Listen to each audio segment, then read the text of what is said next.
कभी कभी एक ट्रेन जर्नी पूरी जिंदगी बदल देती है, और मेरी लाइफ भी उस रात बदली थी जब मेरी साइड लोअर सीट पर वो लड़की आकर बैठी। उस रात बारिश बहुत ज्यादा हो रही थी, प्लेटफॉर्म पे लोग भाग रहे थे, चाय वालों की आवाजें आ रही थी, और मैं ऑलरेडी लेट था। मूड पूरा खराब था। बस किसी तरह ट्रेन पकड़ी और अपनी सीट ढूंढने लगा। Coach S5 seat 36 side lower. जैसे ही मैं सीट के पास पहुंचा, वहां एक लड़की पहले से बैठी थी। ब्लैक हुडी, वाइट ईयरफोन्स और हाथ में एक छोटी सी डायरी। उसने सिर्फ एक सेकंड के लिए मेरी तरफ देखा और फिर विंडो के बाहर देखने लगी। पता नहीं क्यों, लेकिन उसकी आंखों में अजीब सी सैडनेस थी। मैं चुपचाप अपना बग रख के बैठ गया। ट्रेन धीरे धीरे स्टेशन से निकालने लगी। कुछ मिनट तक हम दोनों के बीच कंप्लीट साइलेंस था। फिर अचानक मेरा फोन डिस्चार्ज होने लगा। चार्जर निकाला तो सॉकेट ऑलरेडी ऑक्यूपाइड था उसके चार्जर से। मैं ऑफकवर्डली बोला, एक्सक्यूज मी, थोड़ी देर चार्ज कर लो। उसने बिना कुछ बोले चार्जर निकालकर मेरी तरफ बढ़ा दिया, और पहली बार से उसने हल्का सा स्माइल किया। सच बोलो, उस स्माइल में कुछ अलग ही था। थोड़ी देर बाद बारिश और तेज हो गई। विंडो से ठंडी हवा आ रही थी। मैं कॉफी लेने उठा तो उसने सडनली पूछा, एक कॉफी मेरे लिए भी ले आओगे? बस वहीं से हमारी बात स्टार्ट हुई। उस वक्त मुझे बिल्कुल आइडिया नहीं था कि ये रैंडम ट्रेन कन्वर्सेशन मेरी लाइफ की सबसे इमोशनल मेमोरी बनने वाली है। कॉफी लेने के बाद मैं वापस सीट पर आया और उसके हाथ में कप दे दिया। उसने कॉफी लेते हुए स्माइल की और बोली, थैंक्स, वैसे तुम हमेशा स्ट्रेंजर्स की हेल्प कर देते हो क्या? मैं हंसता हुआ बोला, सिर्फ उन स्ट्रेंजर्स की जो ऑर्डर भी एटीट्यूड में देते हैं। वो हल्की सी हंसी, और ऑनेस्टली उसकी स्माइल देखकर पहली बार मेरा पूरा मूड अच्छा हो गया। ट्रेन अब सिटी से बाहर निकल चुकी थी। बाहर सिर्फ बारिश, अंधेरा और कभी कभी डोर विलेजेस की लाइट्स दिख रही थी। हम धीरे धीरे रैंडम टॉपिक्स पे बात करने लगे। उसने बताया कि उसे लॉन्ग ट्रेन जर्नीज बहुत पसंद है क्योंकि यहाँ कोई उसे जज नहीं करता। मैंने पूछा, तुम इतनी चुप चुप क्यों रहती हो? वो कुछ सेकंड्स साइलेंट रही, फिर बोली, हर लाउड इंसान खुश हो जरूरी तो नहीं। उसकी ये लाइन मेरे दिमाग में वही अटक गई। थोड़ी देर बाद हमने एक ही ईयरफोन शेयर करके सॉन्ग सुनना स्टार्ट किया। कभी वो लिरिक्स गा रही थी, कभी सिर्फ विंडो के बाहर देखते हुए स्माइल कर रही थी। पता ही नहीं चला कब ऑकवर्ड साइलेंस कंफर्टेबल साइलेंस बन गया। रात और ज्यादा डीप होती गई। एक स्टेशन पे ट्रेन कुछ देर के लिए रुकी।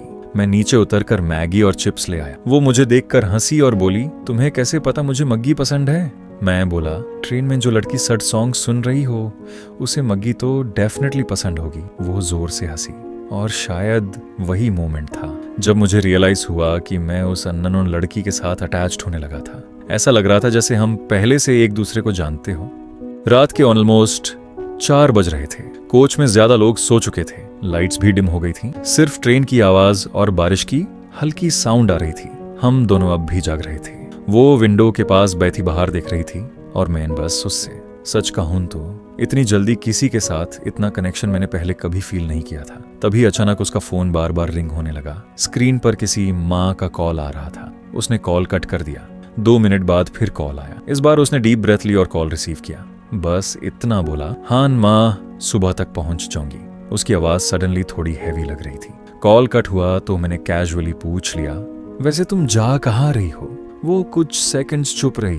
उसने मेरी तरफ देखा, फिर हल्का सा स्माइल किया और बोली, कल मेरी शादी है। उस एक सेंटेंस ने जैसे सब कुछ रोक दिया। मुझे लगा शायद मजाक कर रही है। मैं हंसा भी, लेकिन वो सीरियस थी। मेरे पास बोलने के लिए कुछ बचा ही नहीं। जो ट्रेन जर्नी अब तक इतनी ब्यूटीफुल लग रही थी, सडनली हैवी फील होने लगी। मैं सिर्फ इतना पूछ पाया, तुम हैप्पी हो?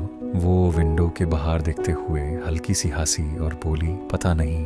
उसकी आंखों में आंसू क्लियरली दिख रहे थे, लेकिन वो उन्हें हाइड करने की ट्राई कर रही थी। मैं उस लड़की से प्यार कर बैठा था जिसे मैं कभी पा ही नहीं सकता था। उसके कल मेरी शादी है बोलने के बाद हम दोनों के बीच एक अजीब सा साइलेंस आ गया था। पहले जो बातें इतनी नेचुरली फ्लो हो रही थी, अब दोनों सिर्फ वर्ड्स ढूंढ रहे थे। ट्रेन अपनी स्पीड से भाग रही थी, लेकिन मुझे लग रहा था वक्त बहुत जल्दी निकाल रहा है। मैं अपर बर्थ की तरफ देखने लगा, सिर्फ इसलिए ताकि वह मेरी आंखों का डिसअपॉइंटमेंट न देख पाए। कुछ देर बाद वह धीरे से बोली, तुम सडनली इतने चुप क्यों हो गए? मैं फेक स्माइल करते हुए बोला, नहीं, बस नींद आ रही है। वह हल्की सी हंसी, झूठ बोलना तुम्हें बिल्कुल नहीं आता। उसकी ये बात सुन के मैं बस उसे देखता रह गया।